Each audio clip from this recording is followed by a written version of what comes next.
Micro-apartments often require expensive bespoke furniture and joinery in order to make them work, which often causes the cost of remodelling to go into the thousands. If it costs so much to furnish a micro-apartment, why bother choosing to live in one when you could just as easily rent out a larger apartment? In this video, I'll be explaining why living in a smaller apartment is much cheaper and more fulfilling than living in a larger apartment, and how you can easily choose to do the same with the right furniture and layout. And we managed to achieve this for much less than you'd first think. Our apartment consists of 4 main spaces. The living area is immediately off a small entryway when you enter the apartment. It's 121 square feet and has a large west-facing window that gets the evening light. This is joined to the bedroom through an arched opening as it has no windows. The bedroom is 69 square feet and comes with a small closet with sliding doors. The kitchen is 51 square feet and has a west-facing window for ventilation and a door to keep cooking smells out of the rest of the apartment. Finally, the bathroom is fairly large in comparison at 36 square feet and has a full-size bath, toilet and sink, which is all plumbed into a hot water tank which is accessed off the entryway. When we bought the apartment, the original bedroom layout had a king-size double bed and small wardrobe awkwardly placed at the foot of the bed, with no dresser or dressing area. In the living area, there was a 2-seat leather sofa and a small console for a TV nearest to the kitchen, with just about enough space for a 2-person dining table. Our new layout manages to squeeze in 2 dressers, a larger European king-size bed with suitcase storage underneath, a dressing area, an 8-person dining table with seating, a coffee table, a desk, a pantry, a large 2-person sofa, a home cinema, and a ton of storage for tools, shoes, and electrical items. The amazing thing is that these items give us the functionality of a much larger apartment at a fraction of the cost, and didn't require us spending thousands on a complete refurbishment like many other micro-apartments. To achieve all of this functionality, we had to purchase several pieces of furniture. In the bedroom, we bought 2 6-drawer marm dressers from IKEA, which were £99 each, and paired this with some simple 2x4 framing that I knocked up with timber cut to size from our local builders merchants. In total, this cost us £270, which is easily the same price as an average king-size bed frame. Yet it gives us a place to store all of our suitcases and both of our wardrobes with ease.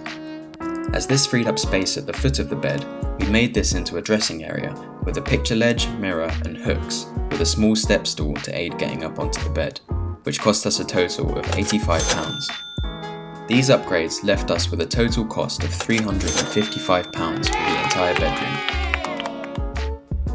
In the living area, we solved the problem of not having enough space for guests through our dining table, sofa and console setup.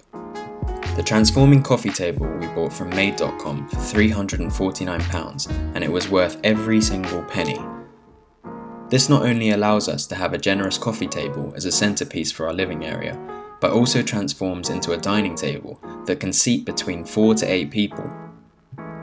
We paired this with a Valentuna modular sofa from IKEA that we bought for £590. This was the most expensive item we bought, but it's perfect for us as we love its versatility, as the covers can be completely changed and it can be split into separate modules, so it can easily be divided or moved around.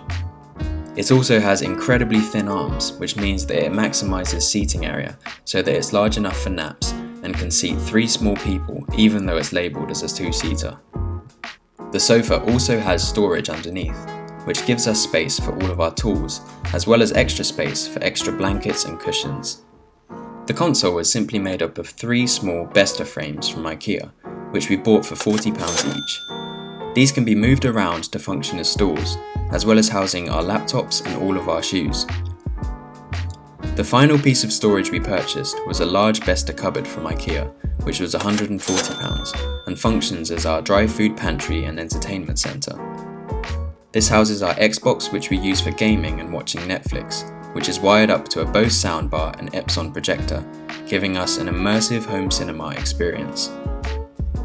Our Epson projector is mounted to the back wall using a steel bracket that we purchased on eBay for £8, and projects towards our window onto a white blackout roller blind. Our desk setup consists of a £10 laminate worktop from IKEA on £16 folding shelf hinges. This is paired with a £30 wall-mounted monitor arm and £14 IKEA pegboard. This gives us a place to keep things off of the desk so that it can be easily folded away. For the desk chair, we went with an IKEA swivel chair that cost us £100. We like this chair as it doesn't have roller wheels, which makes it look a little more similar to a lounge chair for when the desk is not in use.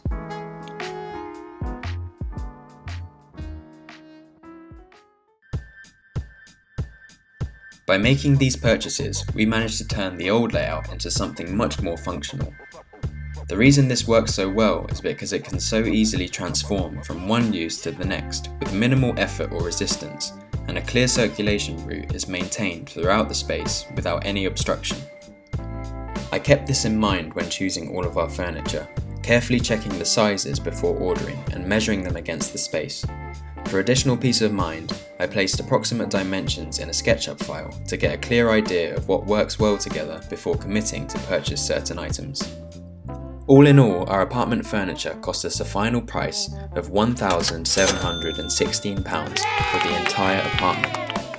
To us, this was an incredible saving, as renting a larger 2-bedroom apartment with the same location and facilities would easily cost an additional £300 a month with increased energy bills and council tax. This would also require purchasing twice the amount of furniture, as much of what we own performs 2 functions. Hopefully this video has given you a few ideas on how you too could make significant savings by choosing to live in a smaller space.